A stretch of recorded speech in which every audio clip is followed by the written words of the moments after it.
morning. Thank you. Thanks so much. No, please.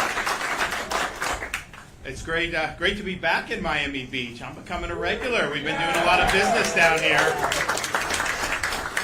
This time I came with my Miami Beach tan after taking my kids on spring break for a little bit last week. We get a little bit of good sun, and I know things are, although, statewide, it's kind of a little bit of a cold front. I think it actually was in the 60s. Even here this morning, we're already in spring, so hopefully we'll get that going back to where we're not having any cold spells, because in North Florida, I think it was 40 degrees when we left to come down here. But I'm happy to be here. Happy to be with Mayor Minor. We've also got Representatives Garrison, we have Basabi, Rizzo, Redondo, Garcia, Senators, John Martin, Senator Eliana Garcia, and then Giorgio's, the owner here. I want to thank you for hosting us. And before we do today's business with the legislation we're going to sign, I think it's important to point out that over a month ago, we were down in Miami Beach, probably even longer than that, and we talked about the need to ensure that we would address this issue that has plagued communities across the country, where these homeless camps overwhelm just the quality of life. But as we were doing that, we also said that we want to make sure when people come during the spring break weeks that they're having fun, enjoying Florida, but that's not overwhelming with unruly crowds or harming businesses or violence or any of the things like that. And I think once COVID hit, we were kind of the only place where people could come and be normal, and so a lot of people descended on Miami Beach. There was a couple other spots, but there were things that went. So we had to put people in the middle of spring break by request of the locals. We sent. So I told the mayor, I said, we're here to help. Let's do it on the front end, and we made that offer everywhere around the state, and a lot of people took us up on it. And I can tell you, because of the work of the mayor, the work of other leaders throughout other municipalities, we've seen spring break come. We've seen a lot of people here, but you have not seen what you've seen in years past. And so I think that that's a great success. We've got more to do.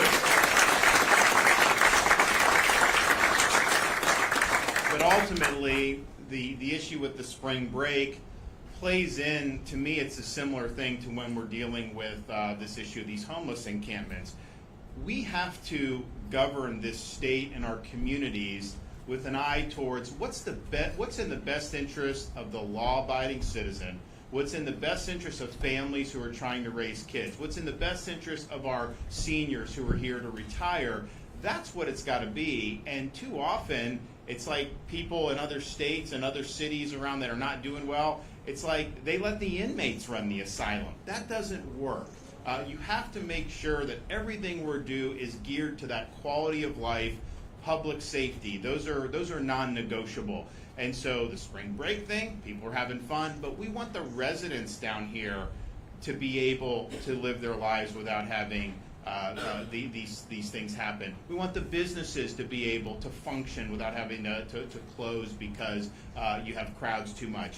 Same thing when you're dealing with this issue of homelessness. If you look around the country, you're seeing people fleeing from some previously vibrant metropolitan areas, like San Francisco, Los Angeles, New York. People down here in South Florida know that very well, because a lot of those people are moving here, and they've been moving here for many years now. And why not? Florida, we're #1 for new business formations 4 years running.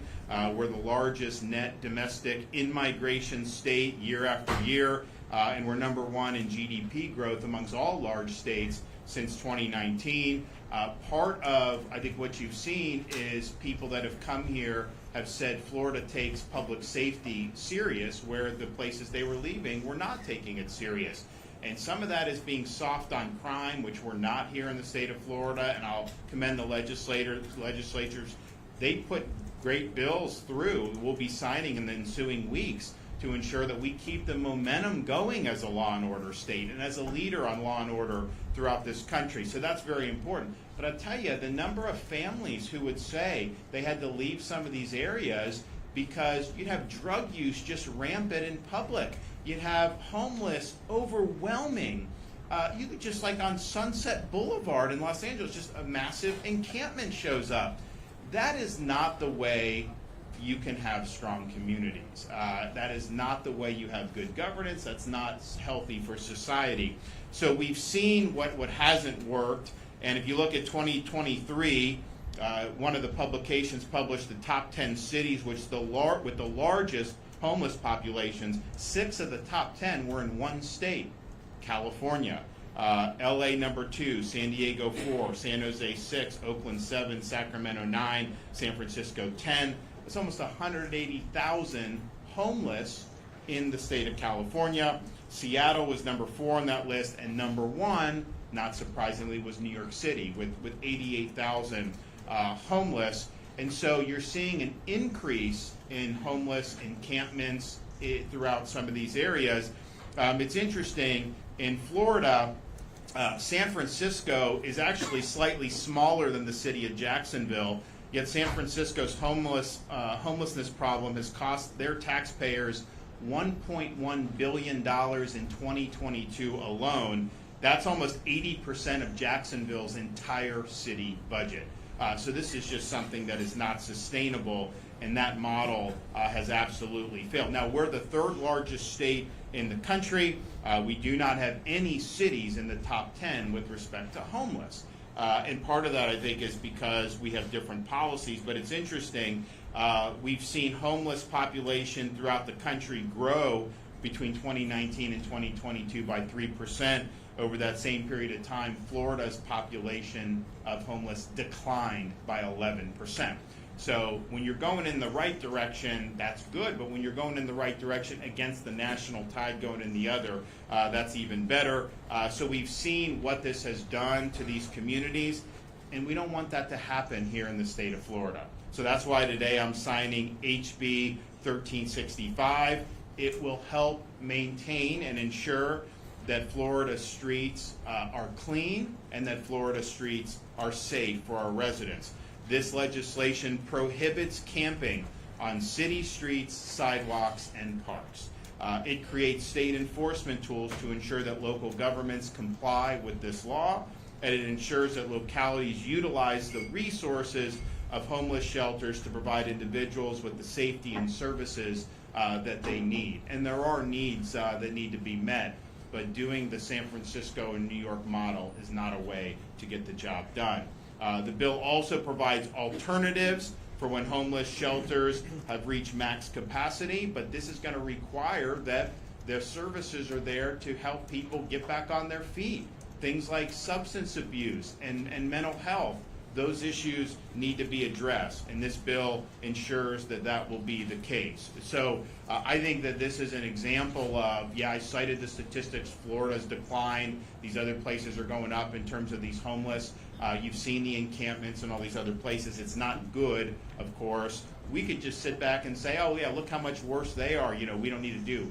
But I think it's a credit to the legislature that they leaned in on this. I'm happy to be able to sign the legislation because I think it's important that we maintain the quality of life for the residents in the state of Florida. I want this to continue to be a place where people can raise families in security and in safety. I want people to be able to retire here in safety and security, and I think this is going to be an important part to that. So I want to thank everybody who had anything to do with this legislation.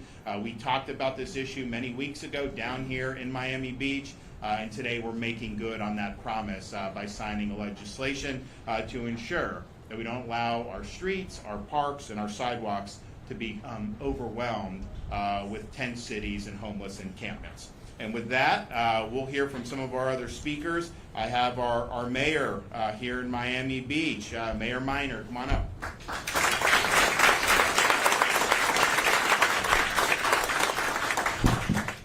Thank you, Governor, and state legislatures, and everybody who's here. And welcome to Miami Beach, the law and order city, and the law and order state of Florida.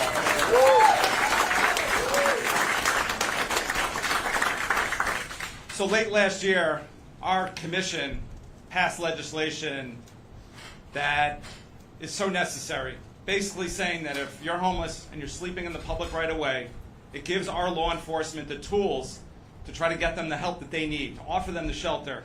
And if they refuse, the officer has the discretion to make the arrest. And oftentimes it's individuals we see over and over again on the street.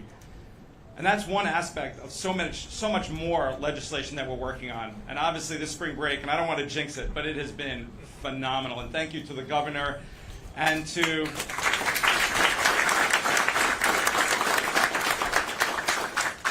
law enforcement and to our commission for putting in and implementing robust measures to make sure everyone was safe. And we've had the best spring break in a long time.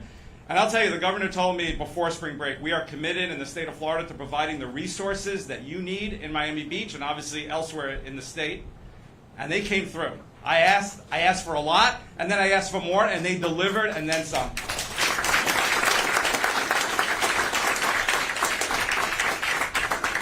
And you see the results. And by the way, a lot of businesses have told me that they've done better this year than they have in years past. So it's working, it's calm, we're still busy, we're a beautiful city, we're a tourist city, and we're still busy, but without the level of crowds and violence that we've seen in past years.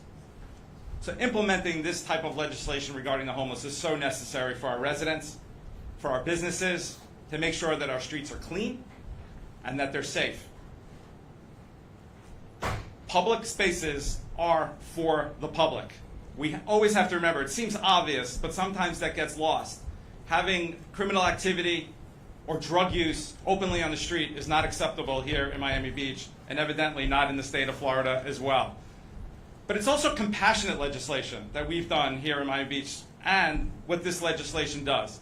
It helps people. It's increasing funding for shelters. It's increasing funding for mental health treatment. It's increasing funding for substance abuse treatment. This will absolutely help people. And sometimes it's a little bit of tough love, but it's necessary tough love. You know, we have a municipal prosecution team here in Miami Beach that handles misdemeanors, many misdemeanors, and I'm very proud that we're actually successfully prosecuting at a 90% clip right now, which is incredible. But one of the things we also do is offer help to individuals, including homeless individuals. We offer reduced charges as part of our municipal prosecution program for individuals who complete mental health treatment or addiction treatment. We actually will drop charges sometimes if they complete those programs. But we're also prosecuting to make sure that repeat offenders are not consistently ruining things and hurting our public safety for residents and businesses alike. So necessary, and I have to give a shout out to our law enforcement, because ultimately the legislation that this does and the legislation that our commission passed late last year gives law enforcement the tools. They are professional, they are compassionate, I've seen it in action, I can attest to it, but they also need to have the tools necessary to make sure they can do their job. So a big shout out to our Chief Wayne Jones, our homeless outreach director, Albatara, and her team are here as well. Shout out to them. But really, I'm so proud of our commission, and I have several of our commissioners here. Commissioner Alex Fernandez, Commissioner Joe Magazine, Commissioner David Suarez. We have made it loud and clear here in Miami Beach and to the world. Law and order reigns supreme here. We are focused on it. We are legislating to it. We're implementing it. And it really helps to obviously have a governor and state legislators who are all on the same page. Could not be more appreciative of their help. I keep saying it, I'm going to keep saying it again. My mission, our mission as a commission, is to make Miami Beach the safest city in America, and I will not stop till we accomplish that goal, and I really appreciate it. And I think with our partnership, we are going to get there. Thank you all. God bless you.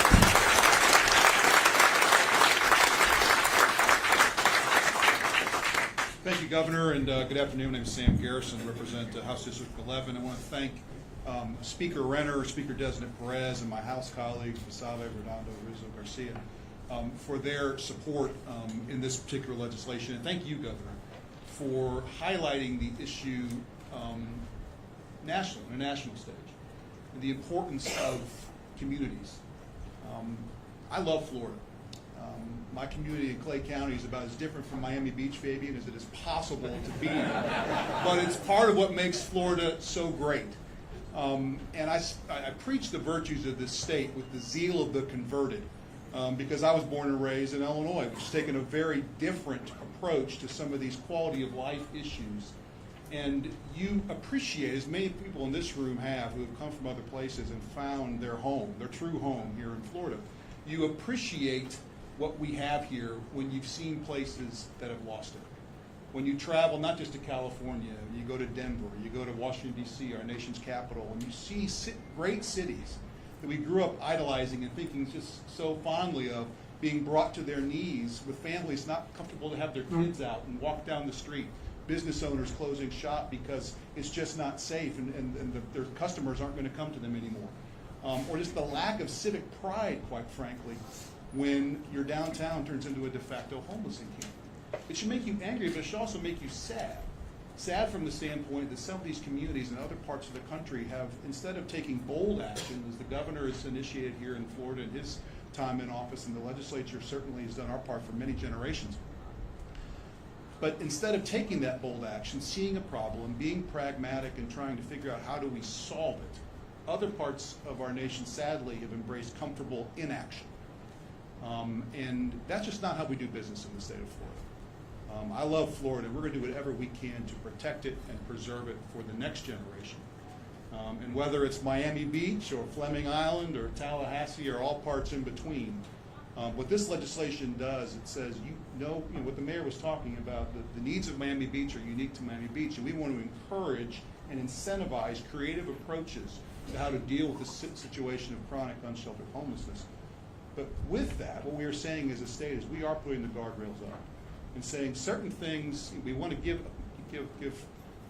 latitude to local governments and encourage them to take on these initiatives. But one thing is for sure, and that is we are going to protect and fight for our public spaces, our parks, our libraries, the sidewalks we walk down. These things are worth fighting for, because if you lose them, you lose something much more important. And once you lose it, it's very, very difficult to get back. It's going to cost you 10 times more on the back end than it will on the front end. So, Governor, thank you for your leadership on this issue. Thank you, Senator Martin, for your partnership. And like I said, Speaker Renner, Speaker DeSantis Perez for their support in this issue. It's great to be a Floridian. We're proud of what we're doing. God bless you all. Thank you very much.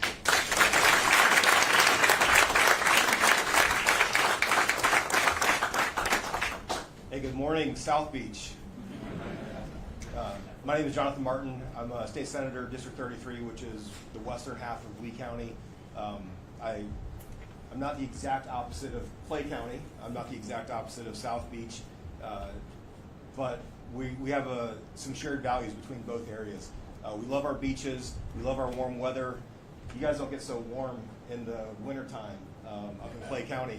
It feels like it should snow sometimes up there as well as in Tallahassee. But because of climate issues, this is an issue that, of course, affects all of Florida, but specifically South Florida. In the wintertime, when it's sub-zero temperature in Chicago or New York, we see a lot of homeless get on buses and they come to South Florida. So this bill, what I love about it, Governor, it shows that we can walk and chew gum at the same time. In Florida, we can protect our public spaces, but we can take care of our homeless. And I think one of the missing pieces that we've had, when you drive through any part of the state of Florida, we have incredible organizations, not-for-profit organizations. We have incredible government agencies, DCF, Department of Health. They do a lot. They work in tandem with our not-for-profits and our religious organizations as well, like Salvation Army or your local churches, local synagogues. They do incredible work. And this isn't a bill to say that you guys haven't been doing your job. This is a bill to say, let's help. So what we did, we set up a framework. And this bill sets up a framework. It doesn't micromanage those organizations. It doesn't micromanage entities and say this is what you have to do when you're taking care of individuals with substance abuse issues, mental health issues, or maybe just economic issues that force them to be homeless. What we're saying is we can do better. We can synergize. We can put everybody in one place, not just the homeless, but we can put the not-for-profits and those that are helping in one location. I've heard stories of individuals that have to go through the woods in some parts of the state, in the mangroves in my part of the state, and find some of these homeless encampments. One just got bit by a dog recently. These are situations where you're not going to have elderly volunteers or high school kids or college kids on spring break helping out because of the dangers that are associated with going to help homeless individuals. But if they're in a location like this bill describes, where there's security, there's oversight from the Department of Children and Families, we can get more people working together at a much less expense, have quicker follow-up, and provide actual meaningful change in individuals' lives. So this bill is cutting edge. It's something that if we had seen California do this or New York City do this years ago, they wouldn't be in these situations, but hopefully we're going to make a real big difference in the lives of Floridians and those who have mental health issues, those who are homeless for economic reasons, or those who are suffering from substance abuse as well. So thank you, Governor, for your leadership. Thank you, Representative Garrison. Thank you to the legislators that are here who helped us. Senator Garcia, who I sit next to on the floor in the Senate. It's good to see your face. And you represent South Beach. So thank you very much for this, and I look forward to seeing the positive impact this has all throughout the state of Florida.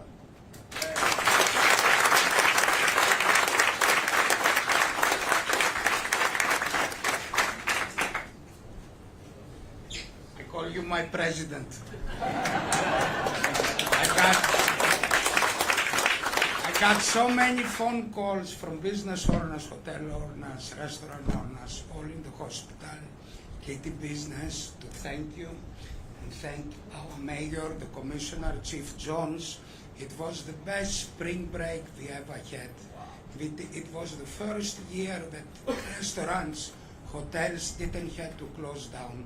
It was the first year we didn't have to hire private security.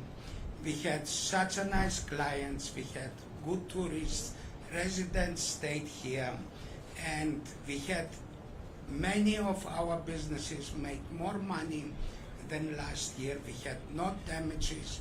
We had the years before people just ran into businesses, taking alcohol, breaking tables, walking out with not paying the bills. And this year was the best spring break ever. And I want to thank Chief Jones, our mayor, the commissioner, and the best governor ever. Thank you for coming up with this bill. It will help first the homeless people. We are facing here a lot of mental problems, and these poor people don't want to do even what they are doing. But we had people putting hotels in fire. We had people attacking tourists. I was attacked by homeless bringing food to him. And these people, it's not even their fault. They need mental help, and the bill will help first the homeless people. And it's about time to clean Miami Beach, whole Florida. I worked all over Europe in the hospitality business. Florida is the nicest state, most beautiful nature, and we have all year summer, and it's the best state to live. And I want to go back COVID time. Thank you for giving us free speech and democracy, and keep us open, stay alive, and doing business. Democracy, free speech. Thank you. Give your website. Give your restaurant's name and website. We are here at Santorini Bajorgios in the nicest corner in the world, Miami Beach and Florida. We are here 24/7. Breakfast, lunch, dinner, we have a beach club. Oh, okay. You guys know your next place to go. But I want to see you in the White House. You guys want to get this done? Get that done? You guys want to we'll make it whoever wants to come up. All right.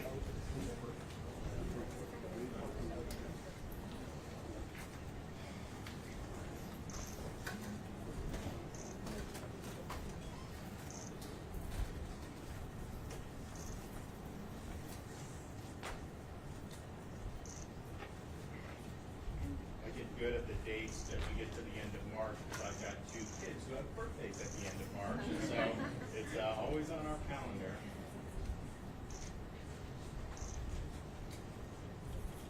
All right, so who wants it? All right, Sam. All right, you all want it? There you go. Anyone else in the peanut gallery? City Hall. Oh, City Hall? All right. There you go. All right, here it is.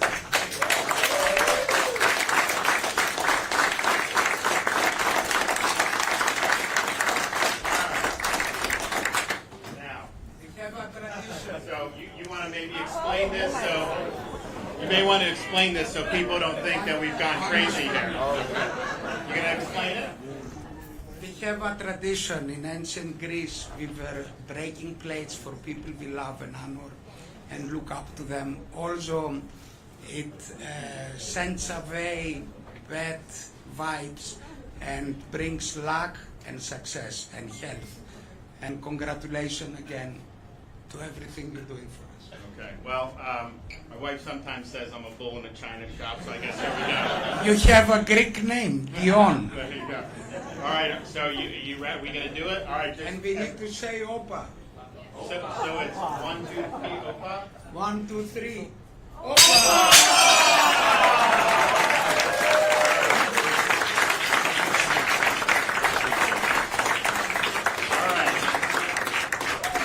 Are we going to take some questions, then clean it up, or what are we going to do?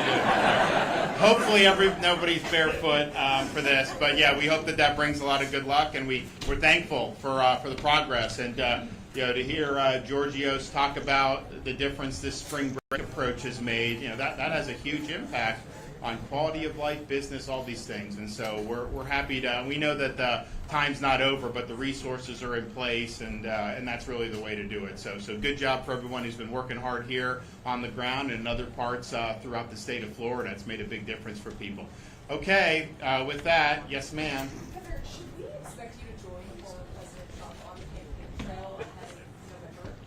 So I think one of the interesting things about is this state, before I came on the scene, was a one-point state. It is no longer a one-point state, and that's just the reality. This is not going to be a state that's competitive in November, and that's just the reality. So I don't anticipate there being much campaign here for the top of the ticket. I do think there's going to be some local races that are going to be very important that we'll be involved with. And then how I can help nationally, I want to be able to do that. I don't know exactly, but normally in these elections in Florida, you would never want to leave Florida because this is like you got to kind of get every vote. And I'm not saying you don't have to work hard, but when I got elected, there were almost 300,000 more registered Democrats than Republicans in the state. And there had never been more Republicans than Democrats in the history of Florida. Today, there's about 850,000 more registered Republicans than Democrats. I mean, that's just a big change. And that's been driven partially by migration, partially by people switching over, and I think it shows a lot of great success. And so as people look at kind of how the election will turn out, I don't think Florida is going to be a place where you're going to see a lot of activity. And that'll be the first time in probably most of our lifetimes where that's been the case, maybe since Ronald Reagan, when he was running up the big margins there. Every other time, it's like, you can't turn on a TV. I mean, I remember in 2016, 2020, turn on the TV. I mean, it's like nonstop ads. I don't think that's going to be the case this time. Governor, about this bill in particular. In the city of Miami, for example, even if there's more money for drug addiction programs, for mental health assistance, there's the chronic homeless that do not want to participate in these programs, and they choose to stay on the streets, and they're the ones that end up sleeping in tents. But they're not going to. That's the beauty of this bill. So what happens with them? It's one thing, and courts have ruled like hey, kicking somebody off the street if you don't have a shelter or anything like that. They've said that's unconstitutional. I'm not sure that's the original understanding. James Madison would have said that, but nevertheless, that's what courts have said. But what you have here, what the mayor's doing, he's providing them. Here's where you can go. And if they refuse, then you absolutely have the right to arrest them and remove them from being effectively a public nuisance at this place. And look, these are difficult issues. Some people fall on hard times. I know there's mental health issues running rampant. I know drug issues. These are difficult issues. But you should not be accosted by a homeless like we see. You should be able to walk down the street and live your life. And so this bill and what some of the local governments have done is just going to make that clear. We're going to have clean sidewalks. We're going to have clean parks. We're going to have safe streets. And that's just going to be the case. All the other things, mental health, drug substance abuse, we want to offer that, but that's got to be offered in a way that is not going to impinge on the public's right to have a high quality of life in the state of Florida. So I think this is the absolute right balance to strike. I don't think there's any other way you could approach it and expect to have a result different than what's happened in places like San Francisco and New York City. So good on the legislature for being thoughtful on it, and they have looked at all these different issues too, and they're real issues, and these are issues we're going to have to contend with. But we've just got to get it out of our system in our country that somehow anyone has a right to just camp out on the sidewalk and inconvenience other people. That's not what those sidewalks are meant for. And so we want to make sure that we put public safety above all else, and I think this bill does that. Governor DeSantis, jumping off the elections question, we had a primary in Florida yesterday. I have two questions for you. Who did you vote for, and what do you make of the results? You came in third, but Trump dropped 14 points compared to where he was 4 years ago. Well, but I mean, part of that, people are saying that and they're trying to ding Trump, but people don't forget, Haley was a candidate when mail ballots went out. It wasn't an uncontested primary. She was a live candidate. People sent in mail ballots who maybe didn't want Trump. It wasn't that he was uncontested. And so you have to think, our election in Florida goes like 6 weeks. So it wasn't just yesterday. And in fact, I haven't looked at the data. I would imagine a minority of the votes were cast yesterday. Most of them were cast early. So I don't think that that's a ding on Donald Trump, given that those mail ballots went out when she was still actively campaigning. But here's the big takeaway from yesterday. The Florida Democratic Party is like the best opposition party we could ever ask for. They canceled their presidential primary because they feared Biden may get embarrassed by not getting a high enough percentage. And what did that do? That totally tanked their turnout. And that gave Republicans an ability to win, like the Delray Beach mayor, which is like not exactly been solid Republican territory. So it's a major own goal that they did. They have a real serious habit of just doing dumb things over and over again. And look, I mean, in some respects, just as a Floridian, you look and say, why would you do? But I mean, as a Republican, great. I'm really happy that they continue to shoot themselves in the foot. They have dug themselves a hole. You have over a 1.1 million registration swing just since I got elected in November of 2018. And here's the thing, and I've put money in, raised money for voter registration drives. None of that ultimately moves the needle very much. This is organic movement. These are people that are choosing to abandon the Democratic Party, people that are moving to the state because they appreciate the different policies that we've implemented to keep people safe, to have low taxes, to have a budget surplus. These guys delivered another surplus. And I'm going to have to trim a little bit off the budget when I go through the vetoes, but we've paid down 25% of the state's total debt just since I've been governor. And so you're looking at a state that's well governed. And I always get from people that when they move from places like New York, they'll say, your roads are better than our roads. Your services are better, your school. Yeah, and we do it with half the budget. Imagine that. So I think that's the big picture is, before I got elected, people were saying Florida was going to be a blue state in 5 years. That's what everyone was saying, and that's totally not been the case. Their decision to not hold the primary, I think, contributed to a really low turnout for them. And it gave us an ability to win a lot of these local races. And people don't put as much emphasis on that in kind of the national political scene. But this is really important stuff. In my election in 22, people focused on, we won big, overall, 20-point margin, which no one, and we won this county by double digits, which Republicans haven't been able to do. And that's great. But what you saw was, you now have a majority Republican county commission in Palm Beach County. You have majority Republicans in Hillsborough, Miami-Dade School Board. We've elected great people. They have a working majority there. This is really important when you start talking about some of the stuff that happens down ballot. And I think if you look at 2024 in Florida, I don't think the top of the ticket is going to be competitive, but I do think that there's going to be some really significant races more on the local level. And we're just more built to be able to do well in those races now than the Democrats are, given everything that happened. All right, guys, we'll see you later. Thank you.